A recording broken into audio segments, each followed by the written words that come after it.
ഞങ്ങളിങ്ങനെ ഒരു ചായ കുടിക്കാൻ ഇറങ്ങിയതാ. പബ്ലിക് പ്ലേസിൽ സ്മോക്കിംഗ് പാടില്ല. ഞാനിത് കത്തിക്കാറില്ല. അതെന്താ? ഒരു സ്റ്റൈലാണ്. വലിയ നിർത്തിയതാ, പക്ഷെ അങ്ങ് ഉപേക്ഷിക്കാൻ മടി. അതുകൊണ്ട് ഇങ്ങനെ കൊണ്ടു നടക്കും. ഗുഡ്. ഈ ശേഖരണങ്ങളിന്റെ മോളെങ്ങനെ? സാറ് കല്യാണം കഴിക്കാൻ പോകുന്ന കുട്ടിയെ കുറിച്ചാണോ? അതെ, ഞാൻ ഇപ്പോഴല്ലേ പരിചയപ്പെട്ടതും കല്യാണം ആലോചിച്ചതുമല്ല. തന്റെ പഴയ ഫ്രണ്ടല്ലേ? പഴയ ഫ്രണ്ടെന്നൊന്നും പറയാൻ പറ്റില്ല, അറിയാം, കണ്ടിട്ടുണ്ട്. അത് തന്നെയാണ് എന്റെ ചോദ്യം. താൻ എന്താ അവളെ തീർത്തും അങ്ങ് അവോയ്ഡ് ചെയ്ത് കളഞ്ഞത്? ടൈം ഇല്ലായിരുന്നു സാർ. അവളെ നല്ല ഒരുപാട് പെൺപിള്ളേരെ അങ്ങനെ മിസ് ചെയ്തിട്ടുണ്ട്. കോളേജിൽ നിന്ന് ഇറങ്ങി പിന്നെ വൈകാതെ അങ്ങ് ബിസിയായി. എന്ത് ബിസി?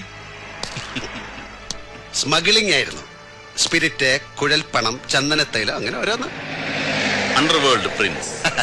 അണ്ടർവേൾഡ് അതൊരു പഴയ പ്രയോഗമല്ലേ? ഇന്ന് അതിന്റെ മീനിങ് ഇല്ല. അതാണ് വേൾഡ്. നമ്മുടെ പാവൻ ജനകോടികളല്ലേ അണ്ടർവേൾഡിൽ കഴിയുന്നത്.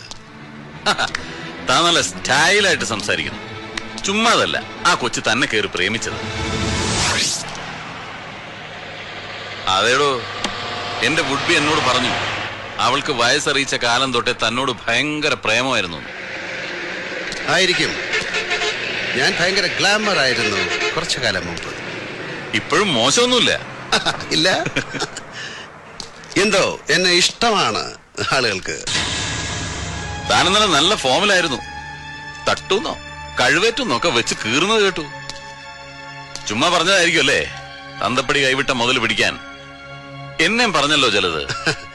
എനിക്ക് ഈ പറച്ചിൽ പണ്ടില്ലാത്ത സ്വഭാവമായിരുന്നു. ചെയ്താ ശീലം.